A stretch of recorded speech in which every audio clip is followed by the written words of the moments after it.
chope ces infos via la NASA. C'est pas PPDA, c'est pas Chazal. Tu crois que tu sais mais tu sais pas. Poto c'est les actus de PA. Et ce soir, pour ma première actu, les amis, on va parler d'un outil qui a fait forcément beaucoup de bruit ces derniers jours, et pour cause, puisqu'on parle du coup de transformation de nombreux métiers, de potentiellement remplacer des outils comme Google, c'est donc ChatGPT. Si jamais vous n'avez pas du tout entendu parler, je vais vous expliquer un peu, parce que c'est un programme qui, ceux qui ont essayé, je pense, ils ont tous été impressionnés. Concrètement, voilà, on connaissait Siri, Alexa, etc. sur l'iPhone, Amazon, de reconnaissance vocale pour pouvoir envoyer des messages. Est-ce que tu peux me passer, mets-moi un son, ou alors tiens, est-ce que tu peux me mettre un réveil, ce genre d'outils. Là, on est clairement sur des capacités qui sont grandement plus importantes. On a fait une petite classique ici, parce que c'est vrai qu'on est un peu dingo.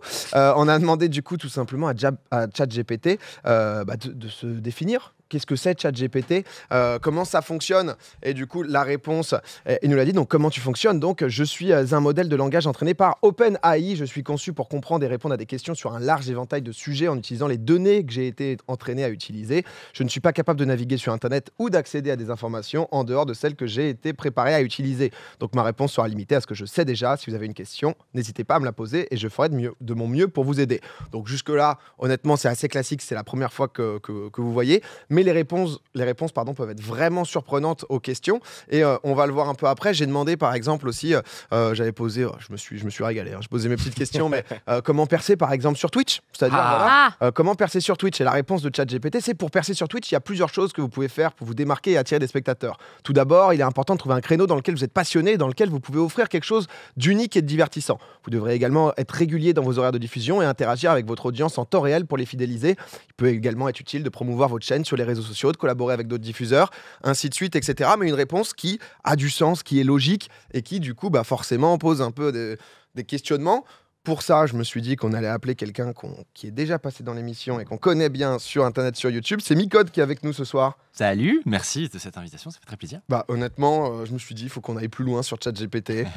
Micode, que ça soit avec underscore ou autre. Ouais, je ne dors plus, je ne fais que parler à ce robot. Non, sérieusement, c'est fou. Mais tu m'étonnes, toi, tu as dû faire des tests dans tous les sens. Déjà, un peu les premières questions, est-ce que on peut faire 100% confiance à ChatGPT, à ce que ça raconte? Ça vient d'où, en fait, son jeu de données, pour comprendre ce qu'ils disent, que ça pioche pas dans Internet? Ouais, non, ça pioche pas dans Internet, donc c'est une intelligence artificielle qui apprend d'une masse de données énorme. C'est pas connecté à Internet, il n'y a pas des serveurs qui ont un Google sur le côté et qui sont en train de vérifier tout ce qu'on lui demande. C'est pas ça du tout, c'est qu'il apprend sur des pages et des pages et des pages, et il ingurgite tout ça dans une sorte de cerveau. Alors c'est mathématiquement, tu vois, ça s'appelle des poids. C'est pas important. Concrètement, c'est juste une représentation de son modèle, donc de son cerveau, et c'est à partir de ça qu'il va nous générer des réponses.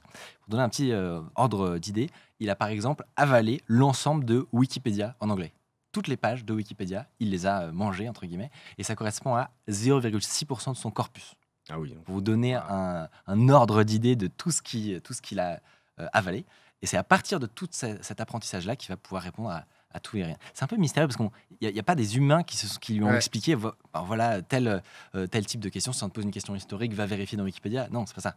C'est juste, il y a un tel volume qu'il a lui-même, avec des humains qui l'ont petit à petit guidé, qui notent des réponses qu'il a fait pendant des mois et des mois et des mois, donc dans la boîte OpenAI, et à la fin, il arrive à être autonome, en fait. Et chaque réponse est unique. C'est ça qui est un peu fou, presque unique. Ouais, on va en reparler, c'est ça ça laisse des possibilités qui sont énormes. Quand tu le dis, parce que c'est vrai qu'on dit que ça vient pas d'Internet, mais ensuite on dit justement Wikipédia, etc. Ouais. Comment est-ce qu'il est, par exemple, parce que Wikipédia, on le sait qu'on pourrait modifier, donc à un moment, si tu scannes justement, à un moment où une page a été modifiée, est-ce que, par exemple, je te dis un truc bête, mais sur une information un peu binaire, si l'information sur Wikipédia est fausse, s'il a 8 autres sources à côté qu'il va prendre, il va comprendre que celle de Wikipédia était fausse et du coup remplacée par la vraie? En général, ouais, il va souvent vers une forme de consensus. C'est là où tu peux voir sur les premières questions que tu lui as posées. Tu dis comment percer sur Twitch. Il t'a pas fait une réponse en mode va spammer ton nom. Regarde, du React en ce moment, il y a une bête de série, faut que tu réactes ça demain. Non, mais il te dit pas de faire du hot tub. Il va rester sur du très consensuel en général, et donc il va souvent arriver à du consensus et essayer de rester factuel et neutre dans la mesure du possible sur la plupart des sujets. Mais, Et on dit beaucoup, enfin, ça suppose et ça suppute que justement Google pourrait être remplacé, etc., qu'il y a un vrai concurrent. Qu'est-ce que tu en penses, toi? Alors, moi, c'est un truc où, de manière générale, en vrai, sur les actu-tech, les nouveautés dans l'IA, etc., je suis plutôt du genre très prudent. C'est pas qu'on se blase facilement parce que voilà, toutes les semaines, il y a des prétendues révolutions. Donc, tout le monde est de base un peu blasé. Là, je vous avoue que, franchement, c'est une des premières fois où, vraiment, depuis les dernières années, il y aura un avant et un après. Il y aura vraiment un avant et un après. Et je pense que, effectivement, tu as raison de le dire, chez Google, en ce moment, on se pose des questions. Franchement, parce que quand tu compares la qualité, la pertinence d'un résultat sur des questions un peu plus précises, où on n'est pas dans de l'actualité, parce que là, il ne va pas pouvoir se débrouiller. Mais dès que tu as besoin d'une réponse un peu complète sur un sujet, un truc un peu pointu où Google ne te donne pas des réponses satisfaisantes, c'est bluffant, quoi. C'est vraiment du jamais vu. Et ça touche tous les métiers. Ça qu'il faut comprendre, c'est que on a déjà vu des IA, donc GPT est le modèle qui est un peu le méta-modèle sur lequel se basent toutes ces nouvelles IA qui sont en train de sortir, en fait. Et il avait déjà produit des outils très stylés. Par exemple, Copilot, c'est un truc que moi j'utilise beaucoup, mais pour du développement, tu vois. Et il y a quelques années, tous les développeurs, au moment où c'est sorti, étaient comme des fous. Mais le grand public, ça les a pas touchés. Je pense pas que vous en avez parlé, parce que c'est normal. Oui, dans ton quotidien, si t'es pas dev, t'es pas là-dedans, t'es en mode bon. Exactement. Là, c'est différent. Genre, là, ça touche vraiment tous les métiers. Et moi, je l'ai montré à tous mes proches qui sont vraiment pas du tout dans l'IT, la tech et tout. Et je leur ai montré, je leur ai dit, bah voilà, c'est quoi votre métier? Regardons si on peut pas faire ça ensemble. Est-ce que je sais pas, t'écris des articles, des mails, des trucs comme ça? Il y a un monde, essaye. Il y a un monde, mais va le voir, dis-lui ce que tu as envie de faire. Et peut-être qu'il va t'aider. On parlait tout à l'heure avec Simon avec de YouTube. Exactement, de YouTube par exemple. Nous, on passe notre temps à se creuser la tête pour trouver des titres YouTube, trouver des déclinaisons. Ça y est, là, vous êtes sur YouTubeur, vous envoyez juste les 3 thèmes. Je rigole, mais là, j'ai sorti une vidéo il y a pas longtemps, tout à l'heure, et je cherchais un titre. Et vraiment, genre, j'ai quelqu'un qui m'a dit, bah attends, c'est quoi l'idée que t'as? Donc je disais les secrets de Uber Eats, Deliveroo, machin et tout. Il me dit, ok, il a tenté, il a dit à GPT-3, trouve des alternatives à ça. Il est revenu dans mon chat, il m'a dit, voilà ce que GPT a fait. Tout était honnêtement ultra valable. Et j'étais en mode, c'est une dinguerie. Et avec Micode, on en a déjà parlé plein de fois. Les titres, quand t'es youtubeur, c'est à te déchirer la tête des fois. Et donc, si t'as un truc qui te propose 1000 versions et qu'après tu peux faire de l'A/B testing avec ta communauté, c'est honnêtement. Ouais, moi, ça peut t'inspirer, ça peut être un peu différent. Là, dans le chat, il y a MySideSafe qui dit GPT-3 a fait ma dernière lettre de motivation. Comme quoi, non, mais c'est pas intuitif, je trouve, parce qu'il y a les gens qui l'ont. C'est un truc où on le teste et après on comprend. Parce qu'on a l'habitude, c'est des chatbots, les gens ont cette image un peu old school, pas ouf, des chatbots. Vous avez déjà essayé Ultia MV ou... Non. Il y avait pas un chatbot qui s'appelait Jam, genre un truc comme ça. C'était sorti il y a super longtemps, j'étais encore au lycée. Et genre, il te faisait des recos de restaurants, de bars, de trucs dans le genre. Mais tu vois bien que tu parles à un robot. Oui, c'est pas. Je vais la faire moi-même, la recherche, laisse tomber. Ouais, c'est différent. Je crois même que. Non, j'ai une anecdote lamentable, mon cher PA. Fin des années 90, début 2000, sur IRC avec un ami musicien, Jake Kaufman, que certains doivent connaître. On avait développé un chatbot de cybersex sur IRC très performant et on avait réussi à engrainer beaucoup de gens. Sauf qu'on avait volontairement laissé une erreur dans ce bot, c'est que toutes les 50 phrases, elle disait juste pénis, point d'interrogation.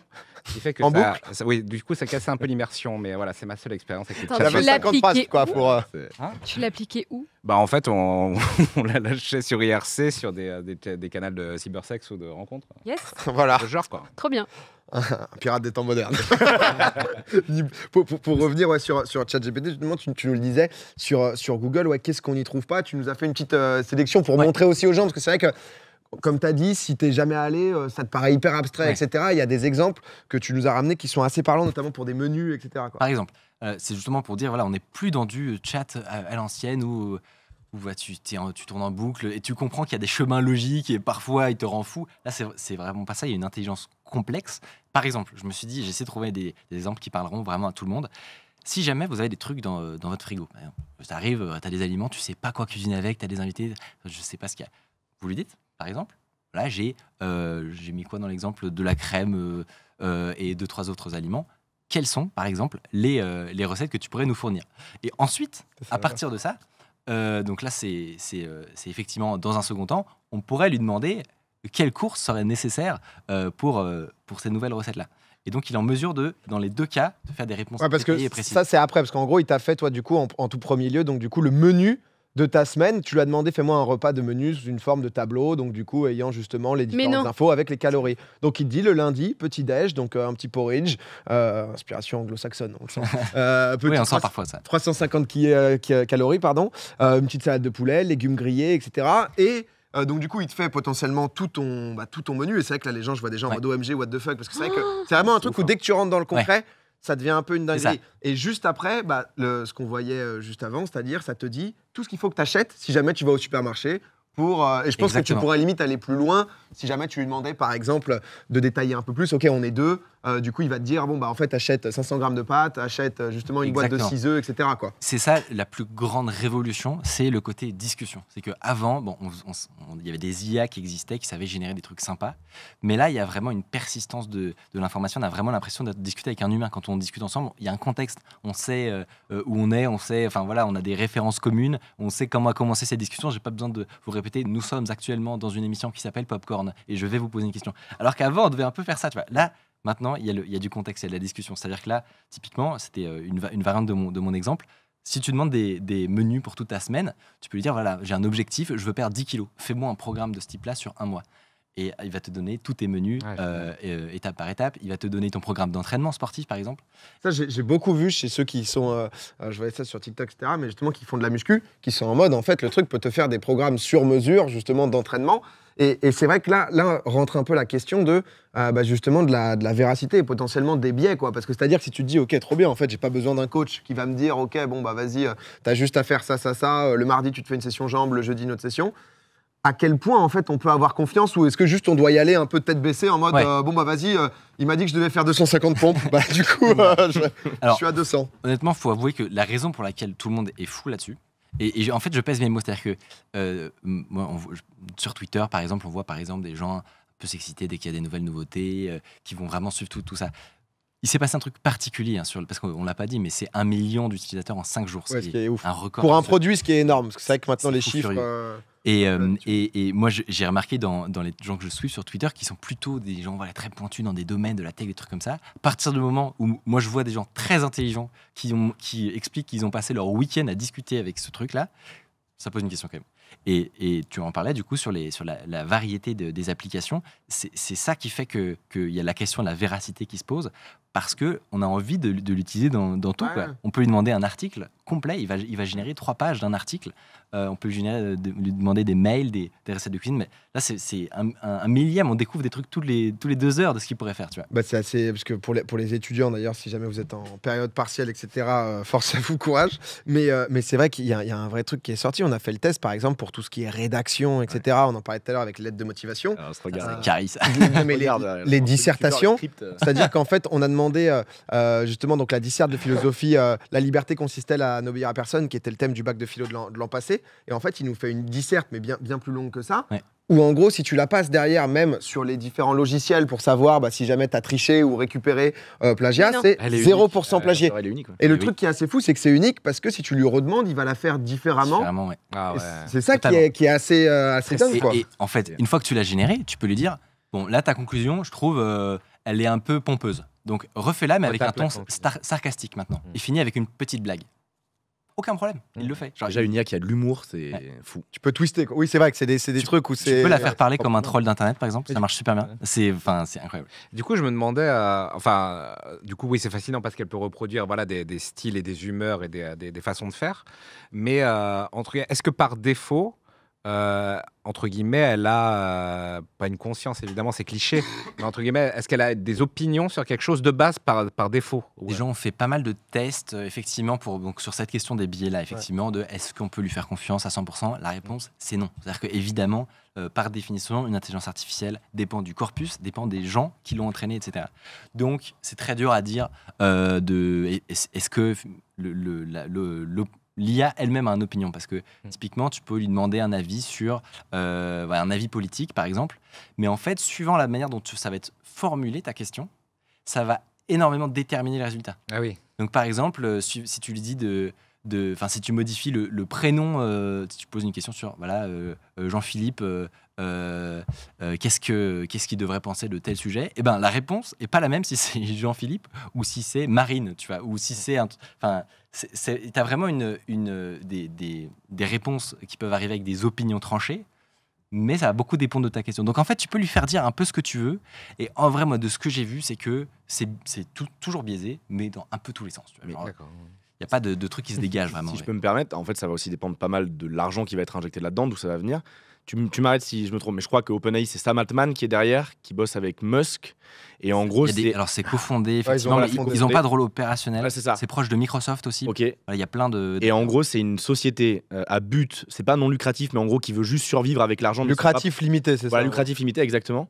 Et partant de là, je sais que GPT est à la base aussi de DALL-E 2, du coup. Ouais. Et DALL-E 2 a commencé à fonctionner avec un système de crédit. En gros, pour générer des images avec DALL-E, il faut payer des crédits. Évidemment. Pour le moment, GPT-3, c'est gratuit. Ouais. Mais du coup, à terme, en fait, ça va dépendre de où vient l'argent en fonction des réponses. Ah, parce que les serveurs, c'est vrai qu'avec le nombre de requêtes, Ouais, voilà, etc., comme tout le monde est en train de se raconter, tous les parents doivent être en mode vas-y, écris une histoire pour mon enfant là pour qu'il s'endorme. En vrai, Petit c'est trop bien. ours Mais c'est trop bien. Bah, t'as des trucs comme ça, je voyais dans le Et chat, surtout, les gens se font des histoires et tout. Peut-être qu'avec ton enfant, tu as des personnages que tu as créés, tu vois, ou des Bah trucs ouais. comme ça. Là, tu peux avoir une histoire que toi, tu vas décider du monde où ça va se passer, du style, des personnages, des trucs comme ça. Comment il est déçu quand il apprend que c'est pas toi qui est derrière tout ça après. Et donc, ça veut dire que tu as un générateur de romans perso, quoi. Enfin, moi, c'est Faut faire un storytelling d'histoire avant de s'endormir sur 3 ans. Bah, c'est vraiment ça, hein. Tu peux continuer, etc. Tu lui fais un monde parallèle pour les rêves. Mais c'est vrai que la question, pardon, Ouais, sur la monétisation. Ouais, sur la monétisation, parce que je le voyais un peu répondre à ça. Tout le monde est en train de devenir addict. Donc, Ouais, c'est ça. La question, est-ce qu'à un moment, il va falloir payer quand même? C'est probable. Objectivement, c'est Ah ouais. Beaucoup de gens ont demandé pourquoi est-ce que Google ne fait pas ça. Parce qu'objectivement, ils ont plein d'ingénieurs en IA, ils sont très très forts là-dedans. Donc la question, c'est pourquoi ils n'ont pas ça sur leur recherche depuis des lustres. Et en fait, la réponse, c'est que ça coûte très cher. Genre, ça coûte vraiment très cher. Une recherche Google, ça rapporte pas beaucoup pour eux, tu vois. Voilà, avec un petit peu de pub, enfin, c'est vraiment des micro-centimes qui gagnent. Et donc, ce serait impossible pour eux d'avoir un modèle gratuit sur Google de ce type-là. Et donc, OpenAI, ils vont devoir un jour ou l'autre monétiser. On parlait de DALL-E, donc leur génération d'images. Bah, c'est pareil, tu utilises des crédits. GPT, c'est la même chose. Tu utilises des crédits. Ils veulent pas mettre de pub, mais gérer avec des crédits, ouais, c'est ça exactement. Okay. Alors, je pense pas que ce soit dans leur politique typiquement d'insérer des pubs dans la réponse, tu vois, ça serait un peu banal. Et réponse est sponsor. Désolé. Ah bah merde, Merci beaucoup Spotify, donc. Ou tu sais, genre, où est-ce que je pourrais aller au resto ce soir? Et te dis, franchement, je vous conseille. Tu l'as forcément en premier. Ce restaurant noté 2, mais quand même, c'est pas mal. Ils ont lâché le bif. Il a des qualités. Louons les qualités du cuisinier. Donc oui, c'est sûr que ça va devenir payant à un moment ou à un autre parce qu'ils peuvent pas assumer. Là, en ce moment, je sais pas comment ils font. Le service est down 1 heure sur 2 à peu près. En ce moment, c'est de plus en plus difficile là, j'ai l'impression. C'est down en ce moment même. Mais oui, il y a un moment où il va falloir passer la caisse. Vas-y, tu avais peut-être un truc. Ouais, non, mais moi c'est moi sur la monétisation, donc je sais pas si. Moi, ça rejoint ça justement. C'est les limites du truc parce que tu vois, DALL-E 2 par exemple, donc ils te font payer au crédit, mais forcément, plus l'outil est performant, moins tu as besoin de crédit parce que tu vas directement faire une recherche et tu vas directement avoir le résultat parfait. Donc pour le moment, pour eux, c'est intéressant, si je dis pas de bêtises, d'avoir un outil justement qui est moyennement bon pour que les gens fassent plein d'itérations pour avoir à la fin une image qui correspond. Du coup, est-ce qu'on va pas se retrouver à un moment où ils vont être dans un paradoxe où il faut pas que l'outil soit trop performant pour que les gens utilisent plein de crédits et en même temps, tu vois? Alors en fait, le fait est que ça s'arrête souvent à partir du moment où il y a des concurrents sérieux. Ah oui, bah oui. Typiquement, tu vas dans DALL-E, donc il y a des concurrents importants, dont Midjourney et Stable, voilà, Diffusion. Et en fait, quand ceux-là ont déboulé, ils ont fait des mises à jour récentes. Genre la dernière de Midjourney, par exemple, elle est folle. Ouais, c'est ouf. Hein. Et du coup, la réalité, c'est que si jamais tu bosses pas correctement ton produit avec voilà, les derniers apprentissages de la recherche, etc., ben, tu vas te faire manger par les... Ouais. Oui, les gens vont pas rester sur ton truc où t'es en mode j'ai payé 20 balles. Ils n'ont pas le résultat. En vrai, ça tiendrait aussi le nombre de crédits parce que là où on parle pour Stable, Midjourney et DALL-E de génération d'images ou d'agrandissement d'images ou d'expansion d'images, là, vu que ça touche à tout, en fait, tu peux faire tout et n'importe quoi. Donc, tu aurais vraisemblablement beaucoup plus d'utilisation au quotidien. Donc, Mais moi, c'est ça que je me demandais, parce que dans ce que tu disais, en fait, on est capable là d'écrire un article via ChatGPT. Donc, tout ce qui va être métier, genre de copywriting, de un peu journaliste pigiste, tu vois ce que je veux dire, même développeur potentiellement. Est-ce que c'est des métiers qui vont être mis en danger? Est-ce qu'on peut encore différencier l'humain de l'AI? Franchement, moi je veux pas vous faire un truc consensuel en mode vous inquiétez pas. C'est la merde, c'est la merde. Non, vraiment, il va y avoir. Alors, ça crée des nouveaux métiers. Mais il y a quand même beaucoup de métiers où c'est terrifiant. Exactement. Au niveau tu parlais du copywriting, donc le fait d'écrire du contenu, etc. Il y a des gens qui ont fait des tests. Franchement, ils te pondent des trucs meilleurs que 80% des indépendants, des trucs comme ça. Non, mais c'est fou. Et il explique la solution. Exactement. Alors ça, j'en ai moins parlé parce que c'est pour le grand public, c'est moins évident. Mais chez les techos, ça a fait énormément de bruit parce que ça peut t'expliquer du code très complexe. Il y a des gens, par exemple, qui font du hacking, qui lui fournissent des trucs très bas niveau, très compliqués à comprendre, et où ChatGPT va leur expliquer en grand détail ce qui, avant, leur prenait une semaine de travail, tu vois. Moi, j'ai vu des réponses en commentaire de développeurs qui disaient je suis à la fois émerveillé et terrifié parce que là, je venais de créer une appli qui convertissait des recettes de cuisine, par exemple en degrés Celsius versus, enfin, des trucs royal versus métrique, etc. Donc, j'ai vu un gars sur Twitter, il était au bout de sa vie parce que son travail de 2 mois, qui était très complexe à faire, où il devait regarder du texte, faire des modifications et tout. ChatGPT, maintenant, il le fait comme ça. Donc là, c'est easy, quoi. Ça veut dire que je prends un exemple très con, qui parlera à plus de monde ou factuel, quoi, mais en gros. Là, ChatGPT, par exemple, tu peux lui dire fais-moi un site clé en main, c'est déjà quelque chose qu'il fait, quoi. Ouais, c'est quelque chose qu'il fait. C'est dingue. Ça demande quelques itérations, justement une discussion. Oui, bien sûr. Je dis, en fait, j'aimerais utiliser tel framework ou tels outils de développement, etc. Au niveau du style et du look, j'aimerais quelque chose de moderne, avec du bleu. Customise à la Midjourney, mais pour tes assets web. Exactement, et tu as ta discussion, et à la fin, il te génère tout ton code pour ton application. Quoi. Si tu mêles les deux, si tu mêles ça, plus les Midjourney, etc., mais il y en a qui l'ont les fait. rois du monde, quoi. Il y en a qui l'ont fait, ils ont utilisé donc, le ChatGPT pour lui dire moi, j'aurais besoin de décorer une pièce d'un salon en rétro-futuriste avec telles inspirations. Tu peux me donner des conseils. Et ils ont copié la réponse de ChatGPT, ils l'ont collé dans Midjourney et ils ont eu des résultats mais fous. Parce que c'est évidemment complexe de savoir quoi dire à Midjourney. De savoir comment prompter efficace. Oui, c'est clair. Du prompt engineering, j'ai appris. Là, il y a un mind blown d'utilisation d'IA qui utilise des IA pour on vit des temps incroyables. Non, mais c'est vrai que c'est un peu une période de transition et surtout, s'il y a un intérêt, que ce soit Google, Amazon, etc., ça va être juste, tout le monde va proposer un peu le sien parce que Google, ils pourraient garder leur barre de recherche et à côté avoir payant, par exemple. Exactement, quoi. Google.ia ou j'en sais rien, quoi. Il y a une question quand même qui est importante et qu'il faut dire aux gens qui, je sais, vont forcément avoir envie d'utiliser ça après l'émission, c'est que faites gaffe à ce qui sort. Parce que c'est parfois faux. Et c'est très compliqué de le détecter. En gros, c'est une bonne menteuse, l'IA. Elle va intégrer des informations factuellement fausses, voire parfois se contredire au sein même d'une même réponse. Tu vois. Moi, j'ai fait un test, par exemple. On était en train de discuter d'un film qui s'appelle Le Terminal, que je ne sais pas si vous connaissez, et on se demandait si c'était une histoire vraie ou pas. Et on a demandé à l'IA, elle a dit alors on pourrait penser qu'effectivement un film comme Le Terminal, donc l'histoire de quelqu'un qui passe des dizaines d'années dans un aéroport bloqué, etc. Et on pourrait penser que c'est vrai, mais en fait c'est évidemment faux. Machin. Réponse, tu la lis, tu te dis ok. Ouais, c'est ça, quoi. Évidemment, enfin voilà. Alors oui, le mec est mort récemment. On est allé vérifier effectivement sur Google. C'est faux.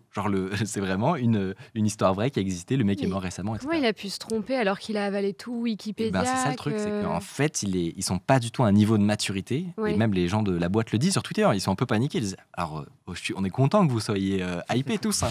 Ça les dépasse un peu, quoi. Aussi, c'est ça. Mais ils considèrent que dès qu'il y a des éléments de fiction, ça rend l'histoire fausse ou c'est qu'il y a objectivement une quantité. Je sais pas. Peut-être il y a une réponse sur 5 qui va être factuellement fausse et surtout très complexe à détecter. Quoi. Même là, la disserte de philo, si ça se trouve, tu la donnes à un prof de philo et t'as 2. Hein. Après, le truc, c'est que c'est tellement difficile déjà de noter. Enfin, tu vois, ça dépend beaucoup de l'appréciation du prof, j'imagine, etc. Pour le coup, la philo, je pense, c'est pas des maths, c'est vrai ou c'est faux, quoi. Un peu quand même, en vrai. Ouais. Mais du coup, t'as quand même... jamais été bon en philo, j'avoue. T'as quand même un schéma, tu vois. Mais après, c'est dur pour... Moi, je pense surtout aux trucs scolaires. Ça va être chaud parce que les profs, ils veulent souvent une méthode. Et si t'appliques pas leur méthode, même si t'es juste... Ils s'en battent les steaks, ils te mettent pas la bonne note, quoi. Je pense qu'il faut le voir comme un outil merveilleux. auquel j'ai envie de dire qu'il faut s'intéresser. C'est-à-dire que quel que soit le métier, faut le faire. Ouais, clairement. que En fait, le truc, ça va c'est que changer quoi des qu'il choses. arrive, ils vont énormément progresser, soit mieux faire apprendre, C'est soit ça. justement réussir à. Enfin, peut-être avec toujours une marge d'erreur, mais c'est vrai que c'est ça qui est un peu perturbant, c'est que là, du coup, c'est un outil qui est fantastique, où tu as envie justement de créer, enfin, d'aller plus loin, et encore une fois, quand c'est sur la création d'une petite histoire de fiction pour ton enfant, pour l'aider à dormir, bon, bah, quoi qu'il arrive, même si c'est un peu planté dans l'histoire, ça restera pertinent. Quand c'est sur des infos factuelles, ça peut être plus compliqué. Et Faites plus... attention. Ouais. Vérifier les infos parce que voilà, ça peut être. En juste tout cas, faux. c'est quand même une révolution dans le milieu de la tech Ah ouais, alors, mais qui est monstrueuse. C'est un truc qui a précisé, hein, c'est que. Enfin, et je dis, moi je suis un gros blasé de la vie, hein, Mais d'habitude. c'est vraiment effrayant hein, pour tellement de métiers. Mais, ouais. Ouais. Ouais, c'est ça. Là, il va y avoir un avant-après, c'est obligé. Non, mais écoutez, pardon, je lisais ce que les gens disaient dans le chat aussi, pas mal de gens qui ont entendu parler, mais merci Micode de nous avoir un avec peu plaisir. éclairci et approfondi le sujet. Comme d'hab, que vous pouvez retrouver sur sa chaîne YouTube, sur Underscore aussi. Du très très bon travail qui est fait. Merci Micode, bonne soirée à Merci. toi. À bientôt. Merci. Ciao, Ciao. salut.